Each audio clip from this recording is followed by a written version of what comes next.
नमस्कार. आता सुमित्राने जानकीला आपल्या घरी बोलावलेले असते आणि सगळी हकीकत सांगितलेली असते.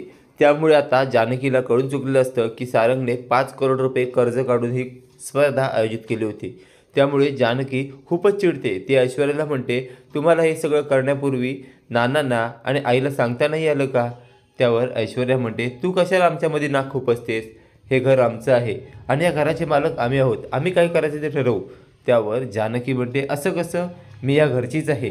त्यानंतर ऐश्वर्या म्हणते, मग एक काम कर, जे 25 लाख रुपये तुला स्पर्धेत जिंकलेस ना, ते आम्हाला दे. म्हणजे बघूया तुझं काय खरं आहे काय नाही ते. त्यावेळी सुमित्रा म्हणते, नको नको, ते स्पर्धेत जिंकलेले पैसे तुमचे आहेत, त्याच्यावर तुमचाच अधिकार आहे. आता जानकी म्हणते, नाही, मी ह्या घरची मोठी सून आहे. ह्या घरावर येणारं संकट मी दूर करणार. आता जानकी घरी आलेली असते. घरी येऊन जानकी ही ऋषिकेशला म्हणते, ऋषिकेश, जे 25 लाख रुपये आपण जिंकलेत ना, ते आपण त्या घरासाठी देऊया. त्या घरावर खूप मोठं संकट आहे. ऋषिकेश सगळं ऐकून घेत असतो, पण ऋषिकेश म्हणतो, ते पैसे तर माझ्याकडे नाही आहेत. आता ऋषिकेश ते पैसे शेतकऱ्यांसाठी वापरणार असतो. म्हणून ऋषिकेश साईटला जातो आणि हळूच संपत काकांना फोन करतो आणि संपत काकांना सांगतो, संपत काका, जो चेक मी तुम्हाला दिला आहे ना, तो लवकरात लवकर जाऊन बँकेत डिपॉझिट करा. ते ऐकल्यावर संपत काका हा म्हणतात. संपत काका ऋषिकेश बोलत असतात तेवढं जानकी तिथे येते. जानकी ऋषिकेशच्या हातातील फोन खेचून घेते आणि संपत काकांना बोलते आणि आता ती पळत सुटते. जानकी रस्त्यावरून पळत असते. ऋषिकेशसुद्धा तिच्या मागोमाग रस्त्यावरून पळत असतो.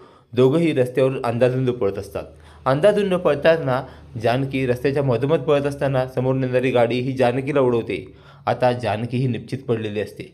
ऋषिकेश तिच्या मागून पळत असतो. ऋषिकेश बघतो जानकीला एका गाडीने उडवलेली असते. ते बघून ऋषिकेश हादरतो. ऋषिकेश जोरात जानकी असं ओरडतो.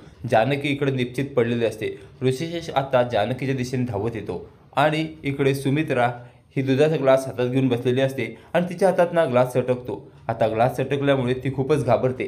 ती म्हणते, देवा, हे कोणते संकेत आहेत? माझ्या घरावर कोणतं वाईट संकट तर येणार नाही ना? इकडे जानकी ही आता रस्त्यात निश्चित पडलेली आहे. ऋषिकेश तिला उचलायला आलेला आहे. आता ऋषिकेश नक्की काय करेल ते पाहणे कमालीचे ठरणार आहे. असेच मालिकेचे नवनवीन अपडेट पाहण्यासाठी व्हिडिओला लाईक आणि चॅनलला सबस्क्राईब करायला विसरू नका. थँक्यू.